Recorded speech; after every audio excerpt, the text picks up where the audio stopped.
Chapter number कौन है? Chapter 3 class 9 इसका मैथ का क्या है? निर्देशांक ज्यामिति। क्या है ये? निर्देशांक ज्यामिति, जिसको हम लोग बोलते हैं कोऑर्डिनेट जियोमेट्री। क्या बोला जाता है? Coordinate geometry. इसको समझने के लिए देखिए, कार्तीय तल को समझना पड़ेगा, बिंदु को समझना पड़ेगा, है ना। तो सबसे पहले हम फिगर बनाना स्टार्ट करते हैं। और देखिए,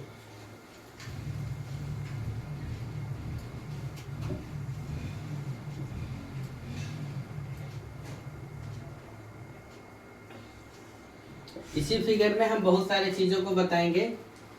जब कभी भी फिगर में इस प्रकार से बताए तो जो उत्तर बताए, दक्षिण बताए, पूरब बताए, पश्चिम बताए, एक्स एक्सिस बोले, वाई एक्सिस बोले, है ना, उस सब चीजों को, मूल बिंदु कौन है, उस सब को हम लोग जानेंगे। पहले समझिए, इसके बाद देखो, जब भी इस प्रकार का फिगर दे तो देखना, टीचर का जो दाहिना हाथ होगा, है ना, वो क्या कहलाएगा? पूर्व कहलाएगा। टीचर का जो बावां हाथ होगा वो क्या कहलाएगा? पश्चिम। जो सर होगा वो क्या कहलाएगा? उत्तर। और जो पांव की ओर इंडिकेट करेगा उसे क्या बोलेंगे? दक्षिण। ठीक है। इसको हम लोग एक्स वो एक्स डैश भी कहते हैं, एक्स वो एक्स एक्सिस भी कहते हैं, है ना। इस या फिर इसको एक्स एक्सिस भी बोलते हैं, इसको वाई वो वाई डैश भी कहते हैं। ठीक है। इसको पहला चतुर्थांश बोलते हैं, यानी प्रथम चतुर्थांश। क्या बोलते हैं इसका? प्रथम। इसको हम लोग द्वितीय चतुर्थांश बोलते हैं। कौन सा? द्वितीय। इसको हम लोग बोलते हैं तृतीय चतुर्थांश। कौन सा चतुर्थांश? तृतीय। और इसको बोलते हैं हम लोग क्या? चतुर्थ चतुर्थांश। क्या बोलते हैं? चतुर्थ चतुर्थांश बोलते हैं, है ना। और देखो, फर्स्ट क्वाड्रेंट में यानी पहला चतुर्थांश में एक्स भी प्लस और वाई भी क्या? प्लस, यानी दोनों का दोनों क्या रहेगा? प्लस रहेगा। द्वितीय चतुर्थांश में एक्स माइनस और वाई क्या? प्लस। एक्स माइनस और वाई क्या रहेगा? प्लस। तृतीय चतुर्थांश में एक्स भी माइनस और वाई भी माइनस, यानी माइनस एक्स और क्या? Minus Y. और चतुर्थ चतुर्थांश में एक्स प्लस में और वाई क्या? माइनस में। इस प्रकार से रहेगा। यदि इधर माइनस इस प्रकार से रहेगा तो क्या रहेगा? माइनस। इधर देखो, ये क्या है? प्लस हो जाएगा।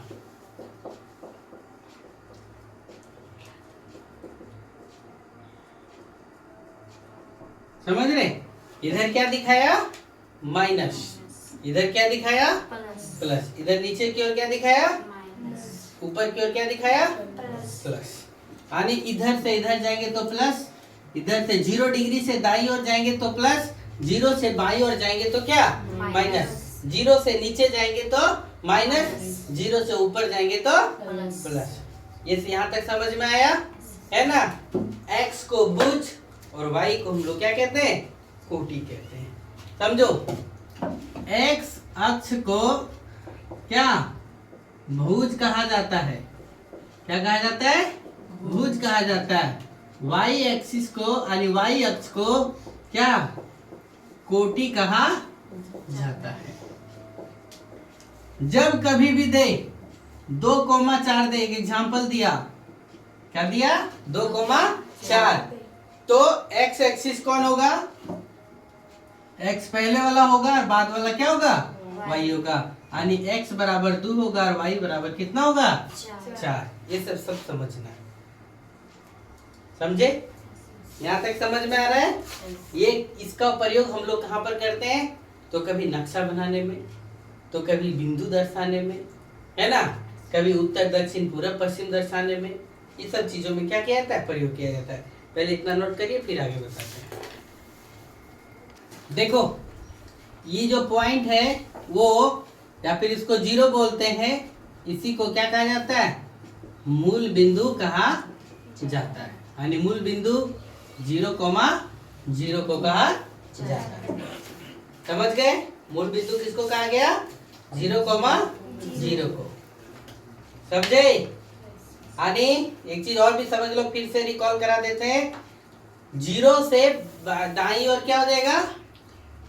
0 से दाईं ओर क्या हो जाएगा? प्लस। 0 से बाईं ओर क्या हो जाएगा? 0 से ऊपर क्या हो जाएगा? 0 से नीचे की ओर क्या हो जाएगा? फर्स्ट क्वाड्रेंट में क्या होता है? दोनों प्लस। सेकंड क्वाड्रेंट में x माइनस और y क्या? प्लस। थर्ड क्वाड्रेंट में तृतीय चतुर्थांश में क्या? दोनों माइनस। और चतुर्थ चतुर्थांश में क्या? x प्लस और y क्या? माइनस। x एक्सिस को क्या कहा जाता है? भुज। x एक्सिस को क्या कहा जाता है? भुज। y एक्सिस को क्या कहा जाता है? कोटि। है ना? यानी देखो यहाँ पर भुज पूछेगा 2,4 दिया हुआ, कितना दिया हुआ है? 2,4। तो इसमें x कौन y कौन? तो x कितना? 2 और y कितना? 4। तो पूछेगा बिंदु 2,4 है तो भुज और कोटि कौन है? यही इसमें ऑब्जेक्टिव क्वेश्चन इससे बनेगा। भुज कौन और कोटि कौन होगा? तो भुज कौन बता सकते हैं? भुज कौन होगा? भुज कौन होगा? 2। भुज कौन? 2। यानी x को जो इंडिकेट करेगा वो भुज कहलाएगा। और कोटि कौन कहलाएगा? y को इंडिकेट कौन कर रहा है? 4। समझ गए? ये अधिक क्लियर हो गया तो 3.2 एक्सरसाइज नंबर समाप्त हो गया। और नहीं समझ में आया तो नहीं बनेगा। चलिए नोट करो फटाक से। देखो ये जो फिगर दिया हुआ है देख रहे हो? इस फिगर में देखो ये क्या दिया हुआ है? 0। ये कितना है? 0 है। ये कितना? 0। ये क्या है? हाँ 4 है। इस बिंदु को क्या लिया गया? B। क्या लिया गया? B। तो B को हम लोग देखेंगे सबसे पहले x एक्सिस कौन है? सामने आ जाओ तब ज़्यादा दिखेगा। x एक्सिस में कितना वैल्यू है? 4। और y एक्सिस का कितना है? 3। समझ गए? फिर देखो m का देखो, तो m x एक्सिस पहले लिखते हैं। तो x एक्सिस में m कितना है? -3। और y कितना है? -4। फिर देखो l क्या दिया हुआ है? l x एक्सिस को पहले लिखो, कितना दिया हुआ है? -5। और y एक्सिस कितना दिया हुआ है? -4। s देखो कौन सा बता रहे हैं? s x एक्सिस में कितना दिया हुआ है? 3। और y कितना है? -4।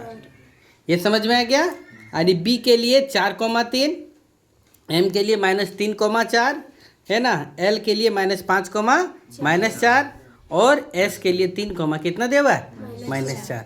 इस एक्सिस को हम लोग क्या बोले? x axis. इसको क्या बोला गया? y axis. और ये 0, 0 को क्या बोला गया? मूल बिंदु। 0, 0 को क्या बोला गया? अब आप लोग समझिएगा एक एक करके क्वेश्चन। देखो पहला क्वेश्चन दिया हुआ है, आकृति 3.11 में देख करके निम्नलिखित कथनों को पूरा कीजिए। बिंदु B का भुज और कोटि कौन है? भुज हम किसको बोले? x एक्सिस को। भुज किसको बोले? x एक्सिस को। और कोटि किसको बोले? y एक्सिस को। तो बिंदु B कौन है? ये है। इसका x एक्सिस कौन है? 4। और y एक्सिस कौन है? 3। तो भुज कौन हो गया? भुज 4 और कोटि कितना? 3। इसलिए इसका क्या हो गया? 4, बुझा रहा है? फिर देखो बिंदु M के निर्देशांक और y के निर्देशांक। बिंदु M का x निर्देशांक, बिंदु M का x निर्देशांक कितना है? -3। और y का निर्देशांक कितना है? 4 है। अतः बिंदु M का निर्देशांक कितना हो गया? -3,4। बुझ रहे हैं? फिर देखो तीसरा नंबर बोला बिंदु L का x निर्देशांक और बिंदु y का निर्देशांक क्रमशः। L का निर्देशांक देखो x है -5 और y कितना है? -4। तो यहाँ -5, क्या लिखेंगे? -4 है। अर्थात इसका निर्देशांक कौन? -5, -4। फिर बोला क्या? बिंदु S का x निर्देशांक और y निर्देशांक। तो बिंदु का x ये है, S का x निर्देशांक कितना है? 3। और y निर्देशांक कितना है? 4। तो यहाँ पे क्या लिखेंगे? 3, -4। अतः इसे निर्देशांक 3, कितना है? -4 है। ये समझ में आया पहला एग्जाम्पल?